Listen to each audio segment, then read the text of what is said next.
もしもーし。もしもーし。もしもーし。もしもーし。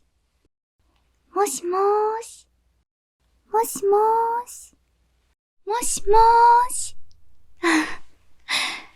やっと気づいてくれました。こんばんは。今夜は月が綺麗ですね。そんな驚いた顔しないでください。私は化け物ではありませんよ。ところで、こんなところにどうしているんですか？ここは私の薬、そして毒の調合室です。勝手に入られてはいろいろと困るのですが。ふんふん。ふん。私を探していたと。なるほど。一度お話を聞きましょう。座ってください。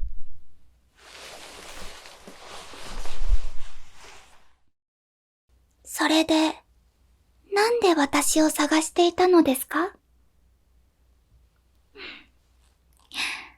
別に、あなたのことを取って食べたりはしませんから。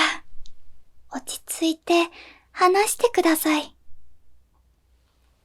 どうして私を探していたのですか？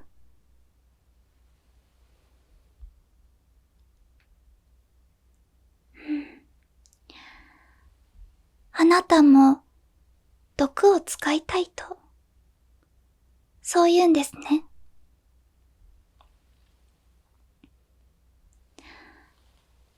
なぜ毒を使いたいのですか？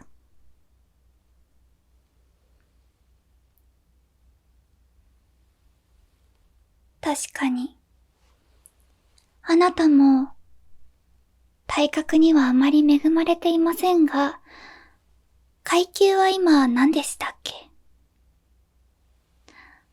なるほど。カノトですね。そうですね。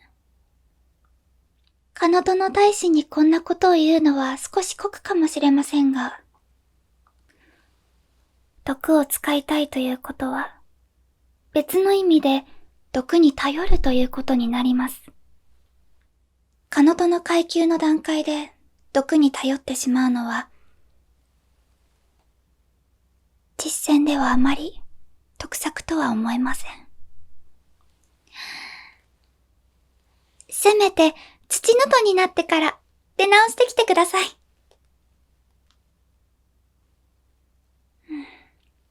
なるほど。あなたも薬学に少し精通していると。わかりました。本来ならば、身体あってこその毒ですから、体をもう少し鍛えて強くなってから毒を使ってほしいと思っていますが、薬学に精通しているとのこと。わかりました。では、あなたに私の毒の調合を少しお見せしますが、それでも、身体を鍛えること、これは怠らないようにしてくださいね。そうだ！今、ちょうど任務に出ているのですが、ここに、かまど炭治郎くんと、伊之助くんと善逸くんもいます。あの3人は、機能回復訓練をして、全集中の常駐を覚えました。あなた、お名前何でしたっけ？真夜中。なるほど。まるで詩人のようなお名前ですね。まあいいです。真夜中さん。真夜中さんも全集中の常駐、覚えてますか？その様子だと、まだできないようですね。全集中の常駐は基本的な技ですが、得得するのには相当な努力がいります。真夜中さん。毒の知識もいいですが、体もきちんと鍛えて、ぜひ、全集中の常駐、得得してくださいね。それが、私が毒を教える、交換条件としましょう。いいですか？もちろん、訓練には、カナオと葵たちにも協力してもらうよう私から声をかけておきます。いいですね。では早速、毒の調合をお見せしましょう。あちらに移動します。では、今から私の毒の調合をお見せしますね。ただ、今回真夜中さんにお教えする毒は、作るのは簡単ですが、材料を調達するのが少し難しいかもしれません。でも、薬学に精通している真夜中さんならわかるはずです。毒や薬というのは材料を手に入れることから始まります。特に鬼殺隊である我々は、自分の手で材料を手に入れること、それくらいの実力がなければ、鬼と戦っていても、毒を用意しても、死んでしまう可能性が高いので、頑張ってくださいね。では、お教えしますね。今回使うのは、この、赤、黄色、紫。この3色の毒です。さて、真夜中さん。この毒が一体何の毒かわかりますか？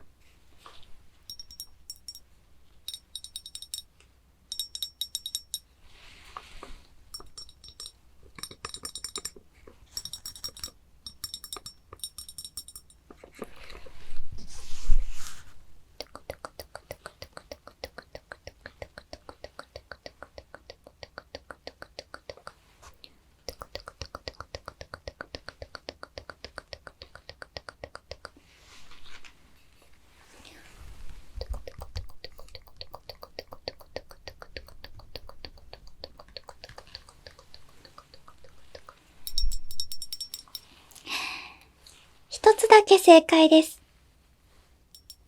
この紫色。これは藤の花の毒です。あとの二つは、そうですね。真夜中さんなら、赤色。赤色はわかるんじゃないですか？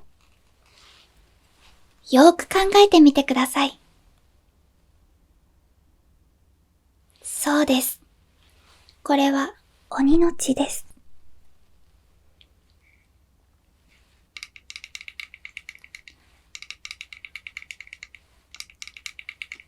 私も鬼に鬼の血液を使うのは最初どうかと思っていましたが、ここに鬼の血液を入れなければいけない理由があるんです。まあそれはおいおい話しますね。この真ん中の黄色の液体。これは陽光の花の毒です。聞いたことありますか？そうですよね。陽光の花はとても貴重な花なので、知っている人は少ないと思います。ではまず、藤の花の毒から説明していきましょう。これは藤の花びらから取れた毒です。そうです。花びらから抽出したものです。藤の花には毒がありますが、花びらの毒は比較的弱いです。はい。一番強い毒素は種にあると言われています。そして、藤の花の毒。これは、鬼だけではなく、人間にも毒となります。人間に使用すると、嘔吐、下痢、そして腹痛を引き起こします。ですので、危険なんです。私が真夜中さんに、土の戸になってから、毒をいじってほしいと言ったのは、それもあります。鬼にとって毒のものを人間が毒じゃないとは限りません。毒の取り扱いには十分注意してくださいね。特に藤の花というのは、香りや見た目は美しいけれど、口にすると毒があるとても危険な花なんです。わかりましたか？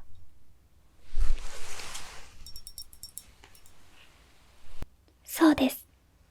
いい質問ですね。これは、花びらの毒を抽出した液体です。花びらを液体にするには、まず、花びらを煎じます。煎じるときは水で大丈夫です。その次に酒や油につけます。そして最後に搾乳する。花びらを細かくすりつぶして、水を加えて絞ります。そうすると、この藤の花の毒の液が完成します。まあ、藤の花は比較的手に入れやすいので、やろうと思えばできると思いますが、次のこの陽光の花については少し難しいでしょうね。この陽光の花の毒は手に入れるのがかなり難しいです。陽光の花、聞いたことがないと先ほどおっしゃっていましたが、陽光の花は人里ではなく、高山や断崖絶壁の岩場、太陽の光がよく当たる場所でしか咲きません。花びらの色はこの液体のように太陽のような色をしています。この陽光の花の最大の特徴は、夜でもほんのりと光を放つところです。つまり何が言いたいかというと、この陽光の花は太陽の光を吸収し放つという特性があります。また、夏至の日しか咲かず、見つけるのはとても困難と言われている貴重な花なのです。そんな貴重な花びらを煎じると、この陽光の花びらの毒液が完成します。この毒の液が鬼の体内に入ると、体の内側から太陽に焼かれたような症状が出ます。鬼にとってはかなり使われるときつい毒でしょうね。もちろん、この毒だけでも十分な効果を果たしますが、それこそ十二鬼月や無残の血を多く与えられている鬼にとってはあまり効果的ではなくなってしまいます。だからこそ毒を調合する必要があるのです。最後に、この鬼の血です。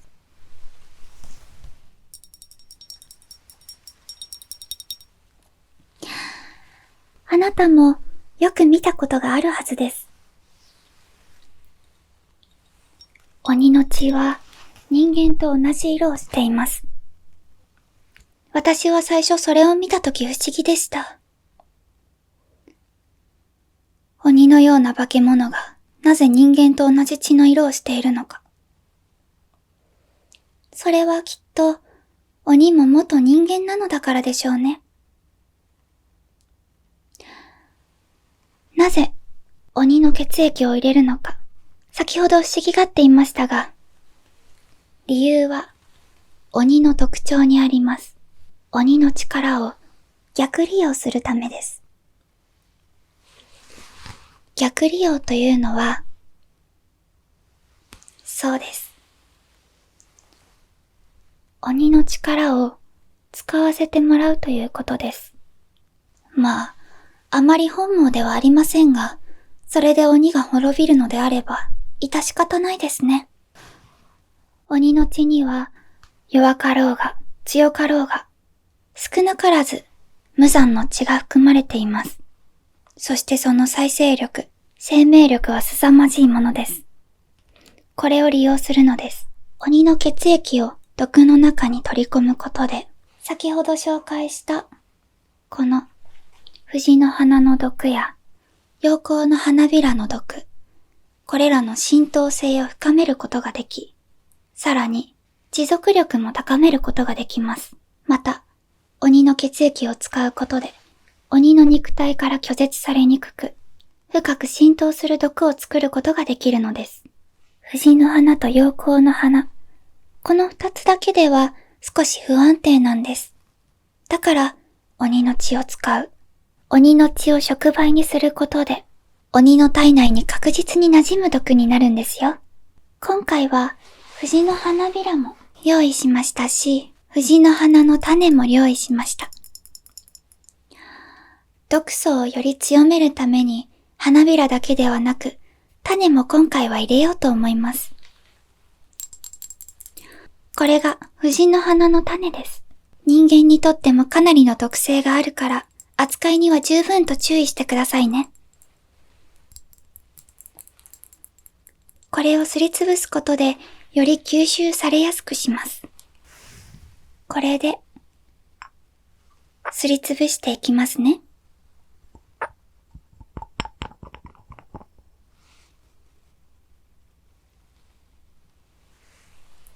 では、すりつぶしていきます。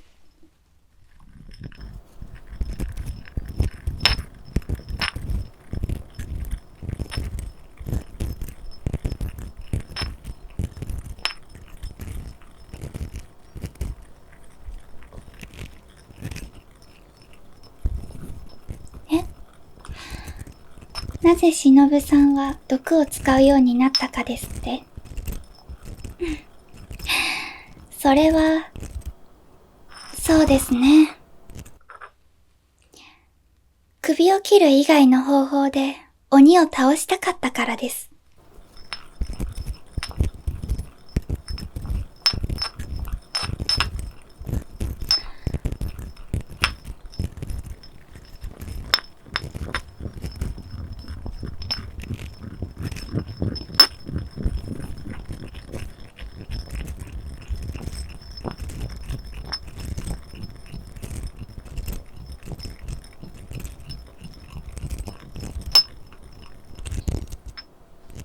では早速、これら4つを調合していきましょう。大きいフラスコ、用意してください。割合は1対1対1です。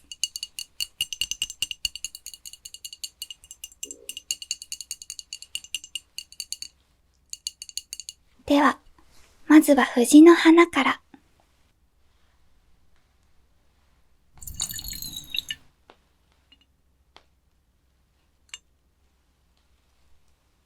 次に、この陽光の花びらを。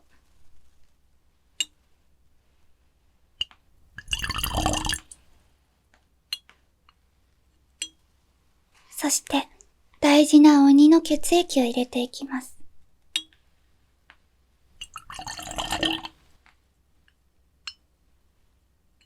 これだけでもかなり毒々しく、鬼には効果的な毒ですが、より毒性を強めるために、藤の花の種も入れていきましょう。入れる前に必ずよく混ぜてください。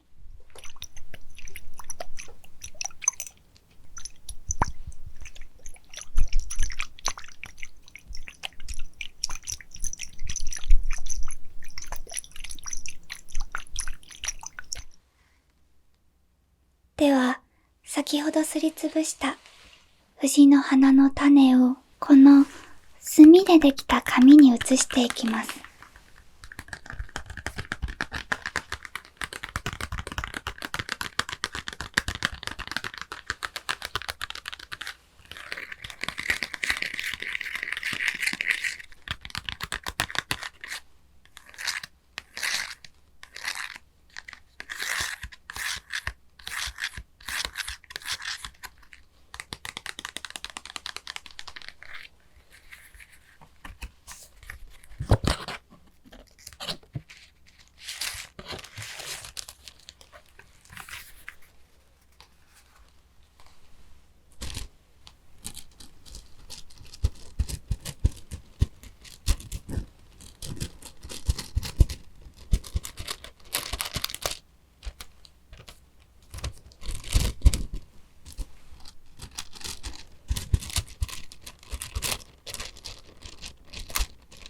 移す前に紙を折っておくと、その後入れやすいですよ。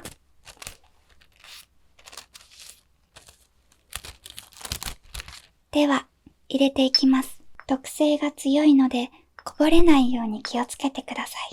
この、先ほど調合した毒液の中に、藤の花の種を入れていきましょう。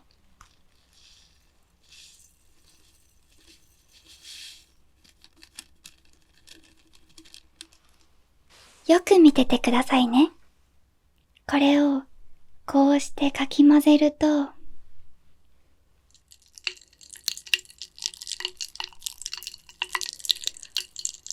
こういった反応が起きます。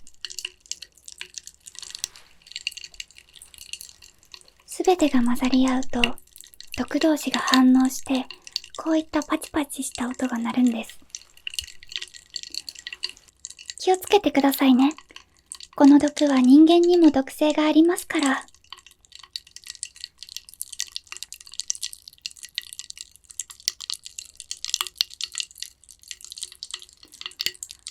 これを一晩寝かしたら完成です。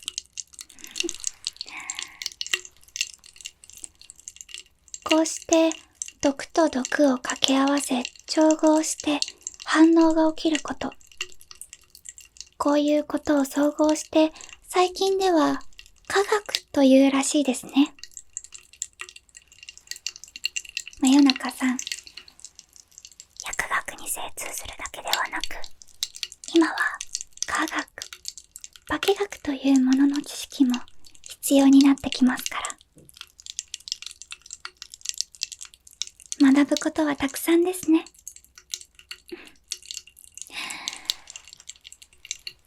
これが今回私が真夜中さんにお教えする毒の調合です。どうでした？実際に目の当たりにすると少し衝撃的だったかもしれませんね。ですが、鬼を殲滅するため、私はどんな方法でも使いたいと思いました。鬼の首は切れなくても、鬼は殺せると知ったとき、私にも手段があるんだととっても嬉しかったのを覚えています。真夜中さんも、体格には恵まれないとはいえ、私よりも十分に戦える、首を切れる可能性はまだあります。どうか、毒だけに頼らず、己を鍛えて、より多くの鬼を倒してくださいね。では、今日はこれで終わりにしましょう。明日から真夜中さんにも全集中の常駐を訓練できるように、かなおと葵たちに協力してもらうよう頼んできますから。真夜中さん、頑張ってくださいね。私は真夜中さんを応援していますから。毒に頼らず、己を鍛えることを忘れないよう。では、さようなら。良い夜を。ファンクラブでは YouTube では見られない限定ロールプレイ動画や、ここだけの秘密の声日記や名前入りデジタルチェキなどをお届けしています。無料で見られる投稿もあるので、ちらっと覗いてみてください。